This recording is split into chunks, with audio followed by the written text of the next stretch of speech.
ایک فاحشہ عورت ہے، توجہ ہے میری بات پر؟ ادھر دیکھیے گا ذرا، ایک بہت گناہ کرنے والی بیوی ہے، وہ گزر رہی ہے، کتے کا چھوٹا سا بچہ پیاسا ہے۔ مدینے والے محبوب علیہ السلام، میں کہتا ہوں اس کی اتنی خوش قسمتی تھوڑی ہے کہ میرے نبی نے اس کا ذکر کر دیا ہے، اس سے بھی بڑی کو خوش قسمتی ہوگی۔ محبوب پاک علیہ السلام ارشاد فرماتے ہیں کہ وہ عورت گزر رہی تھی تو کنویں کے کنارے سخت گرمی کے موسم میں کتے کا بچہ پیاسا۔ لوگ یہاں بلا وجہ الجھ جاتے ہیں، کہتے ہیں ساری زندگی انسان گناہ کرے اور کتے کے بچے کو پانی پلائے تو بخشا جائے۔ او بھائی، مطلب یہ نہیں کہ وہ کتے کا بچہ تھا، مطلب یہ تھا کہ اس کے دل میں اللہ نے، اس کے سینے میں اللہ نے رحمت والا دل پیدا فرمایا تھا۔ اور انسان کی نہیں، وَلَٰكِن يَنظُرُ إِلَىٰ قُلُوبِكُمْ، رب جب دیکھتا ہے تو وہ دل دیکھتا ہے، تو اس کے سینے میں جو دل تھا وہ رحمت والا تھا، سخت گیر نہیں۔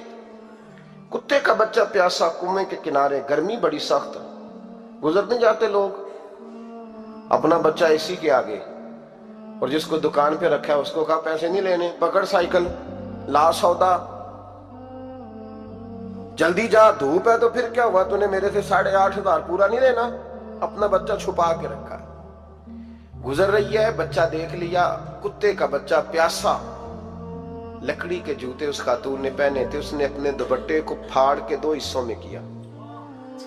اور پھر اس نے وہ اپنا جوتا لکڑی کا کنویں کے اندر لٹکایا، اور پانی نکال کے تو یوں کر کے جب وہ بچے کے منہ میں اڈیل رہی تھی تو عرش کا مالک راضی ہو رہا تھا، اس کو پیدا کرنے والا رب راضی ہو رہا تھا۔ اور میرے حبیب فرماتے ہیں چند قطرے اس بی بی نے اس کے منہ میں پانی کے کیا اڈیلے، خدا کی رحمت کو جوش آیا، فرمایا فرشتو اس کے گناہ والی لسٹ ساری پھاڑ دو، میں نے اسے جنت دینے کا فیصلہ فرما لیا ہے۔ پر اگر تو سخت گیر ہو جائے، دیکھیں نا، جس قوم کا روزانہ کی کوئی نہ کوئی خبر زیادتی کی لگ جائے، کیا بیٹیاں برابر نہیں ہوتی؟ کیا بہنیں برابر نہیں ہوتی؟ جہاں روز کوئی نہ کوئی خبر قتل کی لگ جائے، قتل ہی کر دیا، مار ہی ڈالا کسی، جہاں روز کرپشن کے کیس سامنے آئے، غریبوں کا مال کھا کے بھی لوگ بڑے تسلی سے وقت گزاریں، تو اس کا مطلب یہ ہے کہ اس معاشرے نے یہ سمجھنا ہی چھوڑ دیا ہے کہ ہماری بقا کس چیز میں، ہمارا فائدہ کس چیز میں۔ نرمی پیدا کریں بھائی، اگر طبیعت میں نرمی نہیں ہے، کسی پہ ترس ہی نہیں آتا، اس قدر زیادہ خود غرضی ہو گئی ہے کہ اپنے سوا کوئی شے دکھائی نہیں دیتی۔ یاد رکھیں، جو چاہتا ہے میرے بچے سکھی رہیں وہ غریبوں کے بچوں سے پیار کریں، جو چاہتا ہے میرے گھر کے اندر روشنی رہے وہ کسی غریب کے گھر میں روشنی جلانے کی کوشش کرے، جو چاہتا ہے میرے لیے لوگ رحمت اور کرم کے جذبات رکھیں وہ دوسروں کے حق میں نرمی اختیار کریں۔ ہمارے مزاجوں کی سختی، ہماری طبیعتوں کا کوڑا پن،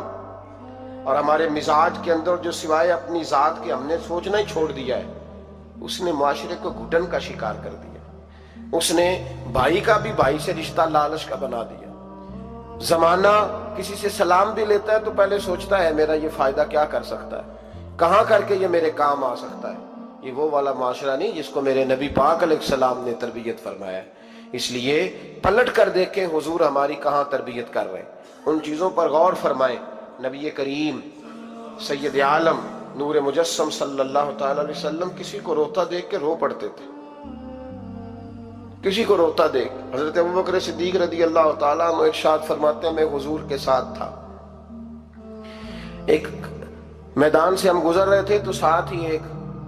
باغ تھا، وہاں بڑا رش تھا، لوگ بڑے اکٹھے تھے، بہت سارے لوگ جمع تھے۔ تو نبی پاک صلی اللہ علیہ وسلم نے فرمایا ابو بکر پتہ کرو کیا ہوا۔ جناب صدیق اکبر رضی اللہ تعالیٰ عنہ تشریف لائے اور واپس جا کے عرض کرنے لگے یا رسول اللہ صلی اللہ تعالی علیہ وسلم، ایک اونٹ پاگل ہو گیا، لوگوں کو کاٹ رہا ہے، لوگ اس کو گرفتار کرنے کی کوشش کر رہے ہیں، کسی کے ہاتھ میں ڈنڈا ہے، کسی کے ہاتھ میں رسا ہے، کسی کے ہاتھ میں نیزہ ہے، قابو نہیں آ رہا۔ نبی پاک صلی اللہ علیہ وسلم نے فرمایا چلو میں چلتا ہوں۔ حضرت صدیق اکبر عرض کرنے لگے یا رسول اللہ صلی اللہ علیہ وسلم، وہ پاگل ہو گیا، وہ کاٹتا پھر رہا ہے، آپ مہربانی کریں، وہ تکلیف دے گا۔ فرمایا ابو بکر مجھے جانے دو۔ جناب صدیق اکبر فرماتے ہیں نبی پاک صلی اللہ علیہ وسلم تشریف لائے اور حضور جیسے ہی کھڑے ہوئے نا، اونٹ حضور کی طرف بھاگا، نبی پاک کی طرف لپکا، وہ میں بھی ڈرنے لگا،